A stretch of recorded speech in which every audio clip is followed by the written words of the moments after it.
যখন কাটছে, পা যখন কাটা শুরু করেছে, হায়রে যন্ত্রণা, ব্যথা, ছটপটে ব্যথা শুরু হয়ে গেছে। এত ছটপট ছটপট করছি, ইন্না লিল্লাহি ওয়া ইন্না ইলাইহি রাজিউন বারবার বারবার পড়ছে, আল্লাহর তাসবিহ তাহলিল করতে আছে।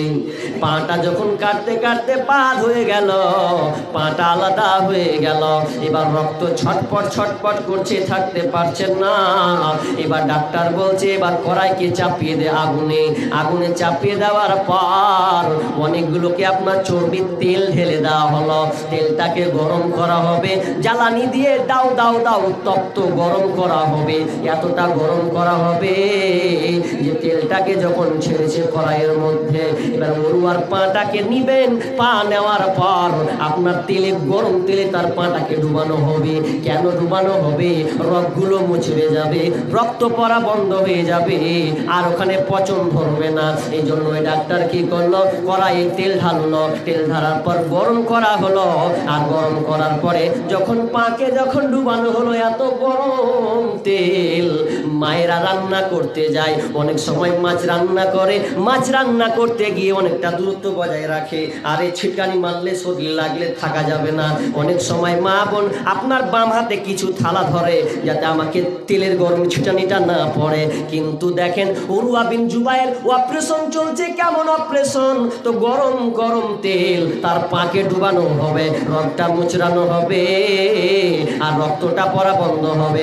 যখনই উরওয়া বিন জুবায়ের পাকে গরম তেলে ডুবানো হলো, সঙ্গে সঙ্গে উরওয়া বিন জুবায়ের অজ্ঞান হয়ে গেলেন। তার মধ্যে আর কোনো হুঁশ নাই, পুরো অজ্ঞান হয়ে গেছেন। মনে হচ্ছে তিনি মারা যাবেন এমন অবস্থা।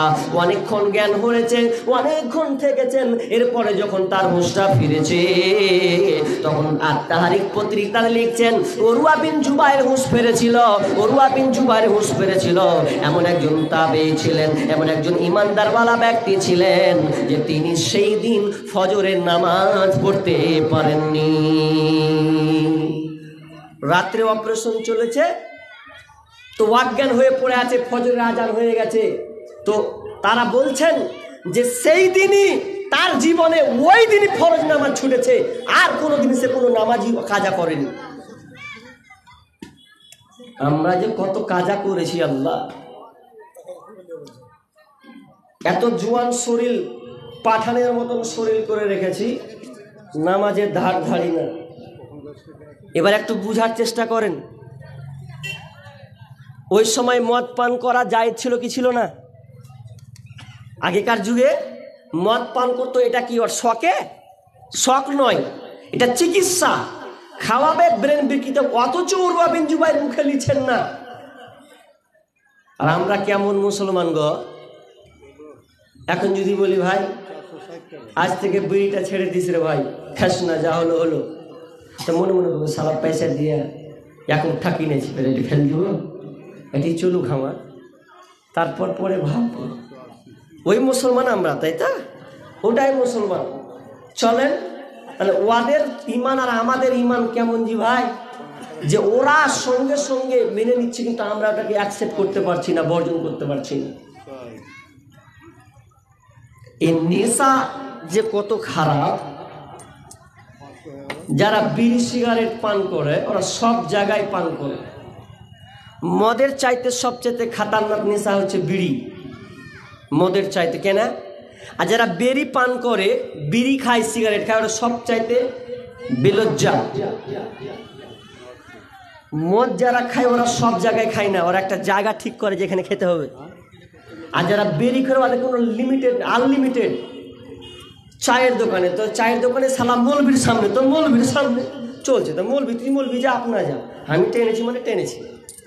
এই বেরি ঘরে জ্বালাই, চায়ের দোকানে পর্যন্ত চা খেতে পারি না। এক কাপ চা খাবো আর 10 বার টানা হয়ে যাবে, ধোঁয়া মারা হয়ে যাবে। আল্লাহর কসম বলছি, আমি চায়ের দোকানে চা খাই না, তার কারণ হচ্ছে এই বিড়ি খোরের লেগে। আমাকে ভালো বলেন আর খারাপ বলেন, আমি পাক হালাল জিনিসটা খেতে যাব তো 5 বার ধোঁয়া মারছে। আচ্ছা ওই লোকটাকে মানা করতে পারছি? কিছু তো করার না, যাবে পয়সাতে হামো খেতে এসছি, তোর মন হলে খান না খা, তুই হাঁট, কিছু করা যাবে না, কিছু করার নাই।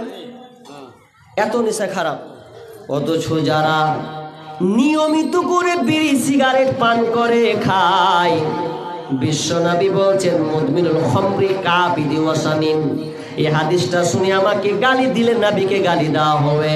বিশ্বনবী বলছেন মুদমিনুল খামরি কাবিদি ওয়াসানিন, যারা নিয়মিত করে গুল, বিড়ি, সিগারেট, আপনার গুল, তামাক, জর্দা, আপনার যতগুলো পান করে, যারা প্রতিদিন এটাকে রুটিন বানিয়ে নিয়েছে, না হলে তার চলবে না, এই রুটিন যখন বানিয়ে নিয়েছে, বিশ্বনবী বলছেন তোমার বাড়ির পাশে একটা হিন্দু আছে, দাসগুপ্ত সেন মাঝি আছে, ওরা মূর্তি পূজা করে, ওরা মাটি তৈরি করে মূর্তি পূজা করে, ওই মূর্তি পূজা করে যা অপরাধ করে, যারা নেশাদানি নিয়মিত করে মুসলমান পান করলো, তাহলে ওর অপরাধ আর তোমার অপরাধ বারাবার সমান, কোনো পার্থক্য নাই।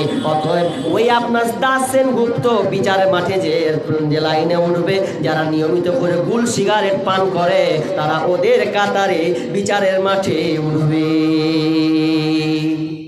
ওরা পূজা করে যাওয়া অপরাধী,